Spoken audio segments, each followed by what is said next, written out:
were to tell this whole story, you could be sitting here talking for 3 weeks before you get it out.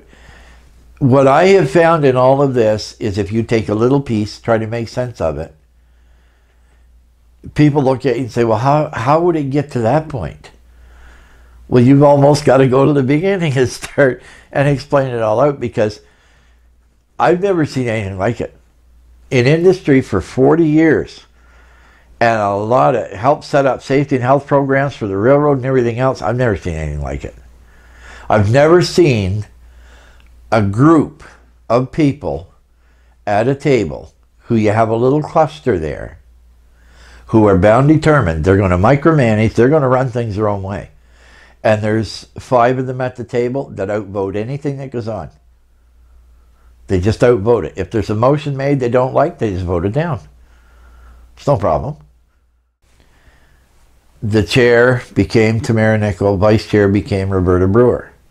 Within 2 to 3 weeks after that, there were documents that were used in elections in New Brunswick having to do with our sub-districts that were posted with Elections New Brunswick. They were posted on the district website of who was supposed to be in what sub-district, what schools were in the sub-district, and those lists were all altered.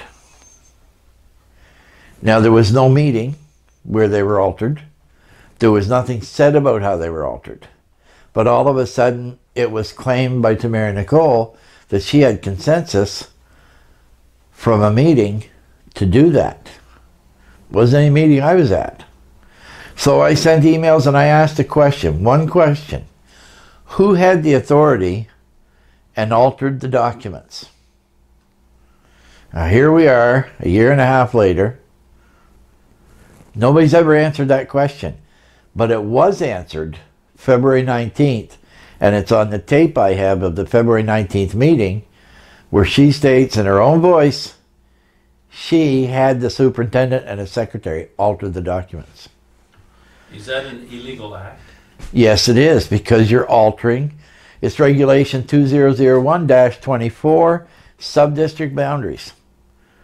They can't be changed for 4 years after the election. You cannot alter them.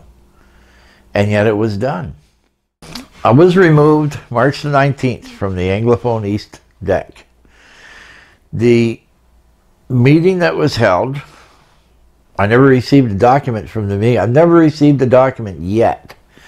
But in researching documents that the DEC has put on the table, both in court, both to the minister, what I found in the research is what they've used as documents are unlocatable. I was to the minister's office, her secretary searched, could not locate them. They have used against me claims that I violated sections of regulations that nobody can seem to locate. Nobody can. The DEC themselves can't locate them. So where did they get the documents from? What are they using? What is going to hold up as evidence? Certainly not what they have. Okay, it's been viewed by a judge. It's been viewed by 2 lawyers. I don't think anybody even noticed how they were written up in there or where they were supposed to have come from. You would think the minister, being a lawyer, be the first thing she'd notice. Obviously not. At the last DEC meeting a couple of weeks ago, I did finally manage to talk to Tim Wallace, the person that was appointed to replace me. And I'd heard a rumor that he wasn't being paid for his time on the DEC. So I asked him point blank, are you being paid?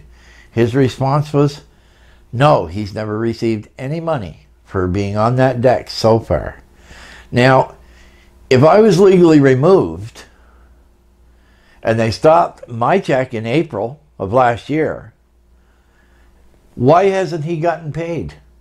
If I was legally removed and he was legally appointed, he should be getting paid. Where's the legal document? Another one of those unlocatable things, maybe. The biggest problem is we've been the last year and a half playing with this.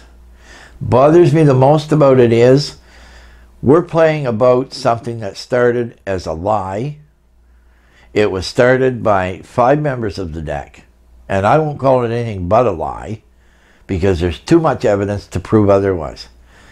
And the sad part is that I've gotten in the last year and a half 3 or 4 emails from parents with kids who are in serious trouble in this school system, and the DEC is not dealing with that.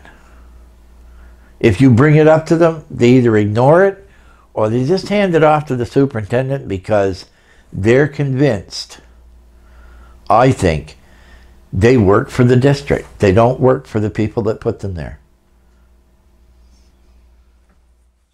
The whole purpose with DECs in 2001 being put in place was to make it easier and better for the parents and the students. Not to work for the district behind the scenes. Just my opinion. But it's also in the Act.